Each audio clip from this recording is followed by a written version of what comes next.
Don't forget about the keys. Wait, why am I thinking about my keys? I'm in the car now, so I'm pretty sure I've got my keys. And I'm pretty sure I locked the front door of the house. Okay, I should be good to go. Damn it. Hi, my name is Lee, and I am diagnosed with Inattentive ADHD. And today, I wanted to talk about the overactive mind of someone with Inattentive ADHD. So people with Inattentive ADHD are extremely sensitive to external stimuli. And people with Inattentive ADHD have traits that are more predominant in inattention. That's what makes us different from the other subtypes of ADHD. And one of the main things I experience as someone with Inattentive ADHD is an overactive mind, which I believe is the result of factors both inside of the condition and factors outside of the condition. So having an overactive mind is pretty similar to overthinking, but for someone with Inattentive ADHD, it's a lot worse because it's magnified by our sensitivity to external stimuli. And it's also worse for us because people with Inattentive ADHD tend to grow up with a low self-esteem, which affects a lot of how we think and what we do. And also worse because our symptoms with Inattentive ADHD makes it really hard to manage our own thoughts. The difference between someone with Inattentive ADHD and someone without Inattentive ADHD is that our brains are different from birth. And that doesn't mean that it's a defect, it just means that our brains are simply wired differently. And to kind of give you an example of what an ADHD mind looks like, imagine a four-way intersection and the cars are our thoughts. And the stoplights manage our thoughts. They help manage the traffic. But in an ADHD mind, we don't have traffic lights. We don't have stoplights. So imagine hundreds of cars going through an intersection without being able to stop. That's what it looks like in the mind of someone with Inattentive ADHD and ADHD. And so the stoplights help regulate what thoughts come out first. But with someone with Inattentive ADHD, it becomes a problem because let's say you had a math teacher who said, you have 5 different colored socks. What are the odds of getting... And then your mind becomes distracted and starts thinking things like, oh, I wonder if I did my laundry today. Or I wonder how many clean socks I have left until I need to do laundry again. And then your thoughts could just keep going on and on from there, distracting you from hearing the full problem of what the math teacher had to say. Our minds are so overactive in that sense to the point where we get easily distracted by those tangents of thoughts, whether we can help it or not. And so for someone with Inattentive ADHD, having an overactive mind can be very difficult because I could just, let's say, look outside this window and see the park behind me, and I can think things like, oh, you know, I really should get some more exercise in. Maybe I could do it right now real quick, but it's 3:30 now, and I actually really want to get this vlog done.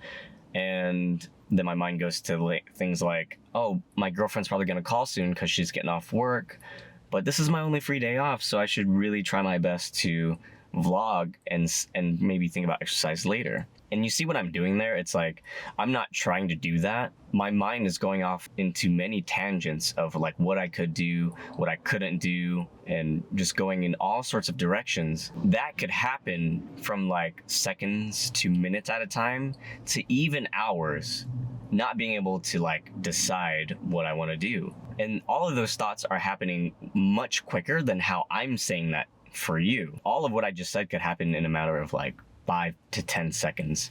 And that's crazy, right? That's how overactive our mind is for someone with Inattentive ADHD. And that's how distracted we can become because we don't have those stoplights. And I think what makes it even more difficult is that when I'm overthinking, I can sometimes be very hard on myself and feel very discouraged because I couldn't do things like get that exercise in, or ashamed that I couldn't tell my girlfriend on time that like I'm doing this and I, wanted to make time for her as well. It becomes brutal because I can be so hard on myself for not being able to control my thoughts and to be able to do the things that I want to do because I'm so distracted all the time. And I think what makes it worse for someone like me with Inattentive ADHD is having a low self-esteem. Now, I can't speak for everyone with Inattentive ADHD, but I've read that people with Inattentive ADHD tend to actually have a low self-esteem.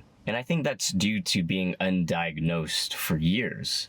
Like for me, I wasn't diagnosed until last year, so I've pretty much grown up not knowing about my symptoms for inattentive ADHD. When I grew up undiagnosed, I unconsciously learned a learned response called masking. Masking is a term where people with ADHD act in a socially acceptable way in order to fit in and form better connections with the people around them. So we don't know that we're actually doing this, masking our behaviors, but the reason why we do that is because we try to blend in with the crowd around us, try to protect ourselves from the judgment by coming up with things like reasonable excuses for things like being late or being distracted, or sometimes we even suppress certain behaviors that come from our symptoms. And this learned response affects us deeply because when we try to open up to others about how we truly think, how we truly feel, or why we do things a certain way, we tend to get shot down and judged by the comparison of not being able to do things normally the way other people can. We end up getting compared, and when you grow up hearing negative things like that, you tend to believe them yourself, which ultimately leads to having a poor self-image of yourself. And that's why people with inattentive ADHD unconsciously develop that masking response, mostly because we're trying to protect ourselves from being hurt by camouflaging who we really are. And when it comes to having an overactive mind, having a low self-esteem can really affect how we prioritize and treat ourselves. It could lead to thinking that we're not good enough to do something. And when we try to talk ourselves out of that, it's easier to become our own worst enemy in our own minds because we may be so used to believing in that negative feedback that we have about ourselves growing up. And for me, I grew up doing what others thought was best for me. Like, I used to wonder if it was worth it to pursue my art degree or to stay at the cushy job that I had, but being surrounded by a lot of toxic people who loved manipulating me. And with an overactive mind, it became hard to think about whether or not I was good enough to pursue my degree at the time. I thought that I would do better in life just staying at my job, but at the cost of me being surrounded by toxic people. Because in my mind, not only did I doubt myself, but I was extremely afraid of what others would think and say about me if I had chosen to just do what I wanted to do. It became so paralyzing to think about that I wasn't actually able to make a decision for myself until 5 years later when I hit a certain rock bottom in my life. And that's how hard it can be. That's how devastating it can be for someone with inattentive ADHD and an overactive mind, especially with low self-esteem. So what can we do about our overactive mind, especially if you're someone with inattentive ADHD and a low self-esteem? Thankfully, there are many ways to manage our thoughts. It's just that they can be very hard to do at first, but the more you're able to practice it, the easier it becomes to do without you having to think about even doing it. So essentially, what you'd be doing is creating a much better habit for yourself. One of those ways is practicing awareness of your thoughts. Whenever you have a negative thought, try asking yourself where that thought came from without judgment. And when you find out where that thought came from, and then you keep asking where that thought came from and where that one came from, you keep asking yourself the origin of those thoughts until you get to a root thought where you can't dig any further. You'd be surprised to find that maybe that thought you had probably never came from you. Maybe it came from someone else. Maybe it came from something else, or maybe it came from like a friend that you don't talk to anymore, or maybe your parents. Once you get to that root thought, you can decide to get rid of it if you wanted to, because it probably doesn't serve you anymore. You're no longer letting those old thoughts define who you are, because what you're actually doing is you're allowing yourself to understand yourself more. You're deciding what thoughts better serve you, and you're deciding what actually defines you.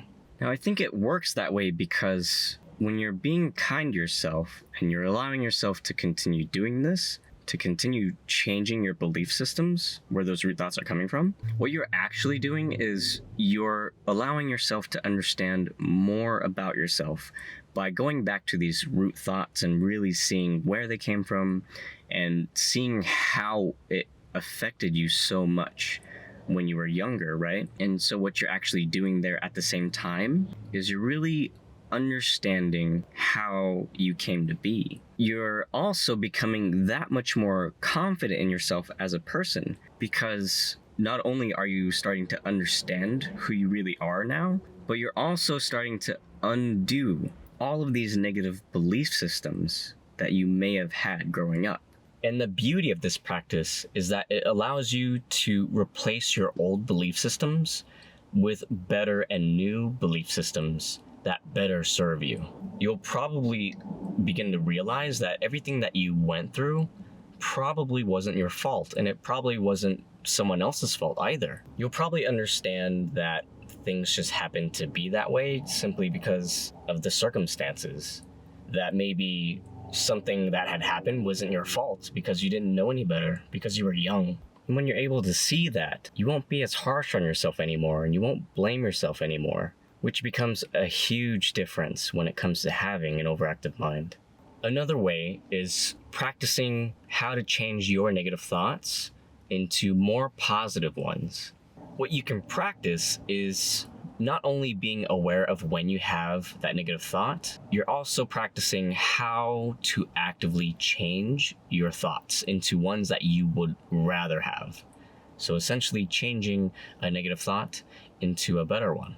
Like, let's say your friend did something that you happen to not like, and you tend to hold that against him because he always does it, and it's just pissing you off. Instead of focusing on that negative thought and holding it against him, instead try being aware of that and then changing your focus onto the good times that you guys had together, the good things that he does for you, the good things that you do for him. Think about those happy thoughts instead.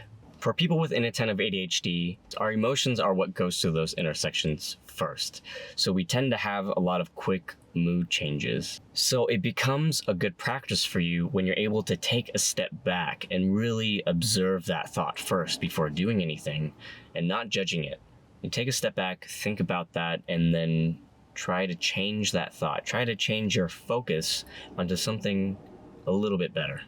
And again, you don't have to do it with every single thought, but the more that you can practice that, the more you start to have less and less of those kinds of thoughts. Because you start to become so used to changing your thoughts into better ones, to the point where you become used to thinking and focusing on something that's more positive. And this practice helps exercise having better control over your thoughts. Now, it doesn't necessarily stop your overactive mind, but at the very least, you'll be thinking much more positive thoughts, and it leaves you in a much more positive thought space environment, to the point where you can be more open to doing and thinking the things that you want to do.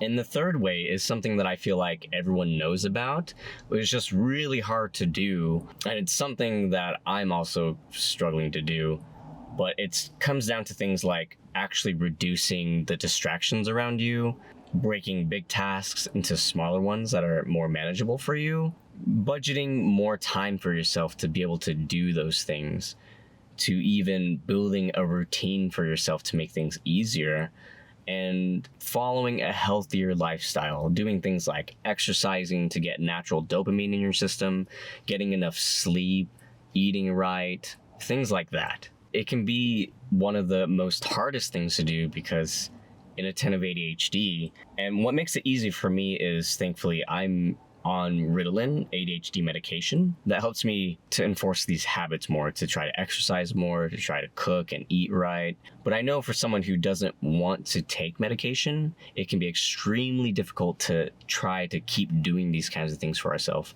which makes a lot of sense. And I encourage you to not beat yourself up when you can't even do these things, because it's just the way we are. It's the way our brains are wired.